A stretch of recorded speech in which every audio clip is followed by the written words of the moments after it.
Local to global news at your fingertips. మీ చేతిలో ఒక ఆయుధం. డౌన్లోడ్ రా TV app. Media legend Ravi Prakash is back. రాష్ట్ర వ్యాప్తంగా టీడీపీకి రథసాధులు నిర్వహించారు. ప్రధానంగా మహిళలకి పెద్దపీట వేశారు. మనతో మాట్లాడడానికి నంద్యాల జిల్లా అధ్యక్షురాలు ఎమ్మెల్యే గౌరు చేరుతారట. మేడం చెప్పండి, ఇవాళ జిల్లా అధ్యక్షులు ఎలా ఫీల్ అవుతున్నారు?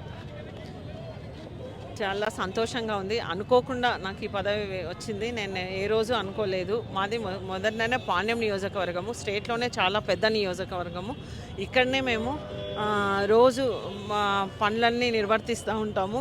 నియోజకవర్గమై డెవలప్మెంట్ కోసం అలాగే సంక్షేమ పథకాలు అందించడానికి బాధ్యతతో పనిచేస్తూ ఉంటాము. ఇప్పుడు చంద్రబాబు నాయుడు గారు మాకు మళ్ళీ పార్టీ నంద్యాల పార్లమెంట్ అధ్యక్ష పదవి కూడా ఇవ్వడం జరిగింది. కాబట్టి ఇంకా బాధ్యతలు పెరిగాయి. దీంతో మేము ఇంకా పార్టీ బలోపేతం కావడానికి, అలాగే రేపు జరగబోయే స్థానిక సంస్థ ఎన్నికల్లో పార్టీ అన్ని సీట్లు కైవసం చేసుకోవడానికి కూడా శక్తి వంచన లేకుండా కృషి చేస్తాం. అంటే ఒకవైపు నియోజకవర్గాల్లో గ్రూప్ తగాదాలు ఉన్నాయి. వీళ్ళందరూ బ్యాలెన్స్ చేసి ఎలా ముందుకు వెళ్ళబోతున్నారు? ఈ స్థానిక సంస్థల ఎన్నికలు ఎలా ఎదుర్కోబోతున్నారు? మాకేం మా నియోజకవర్గంలో ఏ గ్రూప్ తగాదాలు ఏమీ లేవండి. మేము అందరూ కలిసికట్టుగా ఉన్నాము. మేము 3 పార్టీలు ఎన్డీఏ అంటే మేము ఈరోజు కూటమిగా మేము కలిసికట్టుగానే ఎలక్షన్లోకి పోయాం. ఈరోజు కూడా కలిసికట్టుగానే ఏ పని చేసినా కానీ చేస్తూ ఉన్నాం. ఇటు బీజేపీ, జనసేన, టీడీపీ అన్ని పార్టీలతోనే చేస్తూ ఉన్నాం. రేపు జరగబోయే ఎలక్షన్లో కూడా అందరినీ ఐక్యమత్యంగా ఉండి అందరినీ కలుపుకొని రేపు పోటీకి దిగుతాం. ఒకవైపు ఎమ్మెల్యే బాధ్యతలు, మరోవైపు జిల్లా పార్టీ అధ్యక్ష బాధ్యతలు, చాలా పెద్ద పదవి ఉండేది.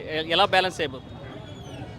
మాకు మా నంద్యాల పార్లమెంటు విషయానికి వస్తే అందరూ అన్నోళ్ళు అంతా సీనియర్స్. ఎన్ఎండి ఫరూక్ అన్న మినిస్టర్ అయితేనేమి, బీసీ జనార్దన్ రెడ్డి అని అయితేనేమి, సూర్యప్రకాష్ రెడ్డి అన్న సెంట్రల్ మినిస్టర్, మాజీ సెంట్రల్ మినిస్టర్, అలాగే ఎంపీ గారు అయితేనేమి, మిగతా బుడ్డ రాజశేఖర రెడ్డి అన్న అయితేనేమి, అలాగే అఖిలప్రియ గారు అయితేనేమి, జయసూర్య గారు అయితేనేమి, అందరం మేము ఒక కుటుంబ సభ్యులుగా ఉంటాం.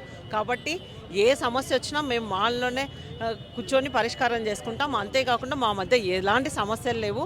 మేము ఒక కుటుంబంలాగా ఉన్నాం కాబట్టి అందరినీ ఉండి అందరితో కలుపుకొని సక్రమంగా మా పనులు నిర్వర్తిస్తాం. మా టార్గెట్ ఒకటి, స్థానిక సంస్థల్లో టీడీపీ జెండా ఎగరేస్తాం, సీనియర్స్ని కలుపుకొని పనిచేస్తాం, ఎక్కడ కూడా గ్రూప్ తగాదాలు లేకుండా సమన్వయంతో ముందుకు వెళ్దామని గౌరు చేరుతారెడ్డి చెప్పేటప్పుడు వీడియో చంద్రశేఖర్ హుసేన్ నాటు కర్నూలు.